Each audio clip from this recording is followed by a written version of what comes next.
வணக்கம் உறவுகளை, நாம் பிடிச்ச மணங்கு மீனை தோல் உரித்து சமையல் பண்ண போகிறோம்.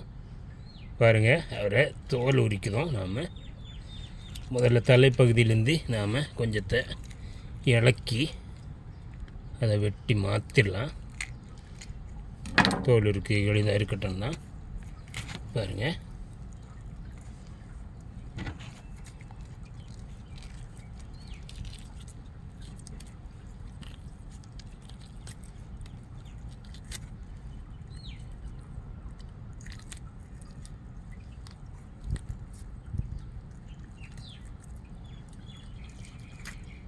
நம்ம நண்பர்கள் நம்ம மணங்கு காணொளி பார்த்துட்டு இதை சமைக்கிற பதிவு பண்ண சொல்லியிருந்தாங்க.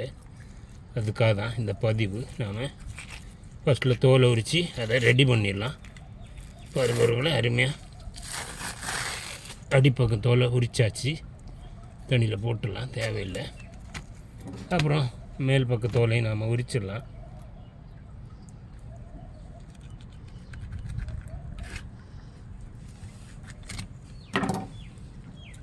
பாருங்களோட எளிதாக தோலை நாம் உரிச்சிட்டோம். உரித்து நாம் இதை சமையலுக்கு பண்ணும்போது சமையல் பண்ணது காணொலியும் சேர்த்து நாம் இதோட சேர்த்து பதிவிடுவேன் உறவுகளை. பாருங்கள், இந்த மணங்கு மீனை தோல் உரித்து சமையல் பண்ணால் ரொம்ப சுவையாக இருக்கும். நாம் அப்படி தான் எடுத்துக்கிறது. தோல் உரிச்சாச்சு. அப்புறம் சைடில் உள்ள மற்ற துடுப்புகளையும் வெட்டி மாற்றலாம் கத்திரினால்.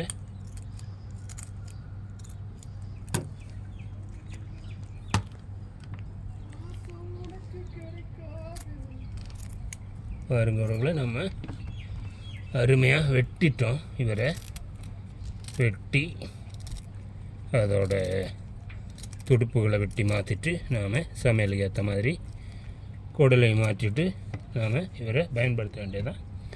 சமையலுக்கு நாம் அடுத்த காணொளி நம்ம சமையல் பண்ணும்போது பதிவிடுகிறேன் உறவுகளை. இந்த காணொளி அதிகமாக ரொம்ப லாங்காக போகிற நம்ம ரெடி ஆகிடுச்சு. அப்புறம் குடலை எடுத்துகிட்டு தலைப்பகுதியில் உள்ள பூவை எடுத்துகிட்டு நாம் இதை வெட்டி சமையலுக்கு ஏற்ற மாதிரி வெட்டி எடுக்க வேண்டியதான்.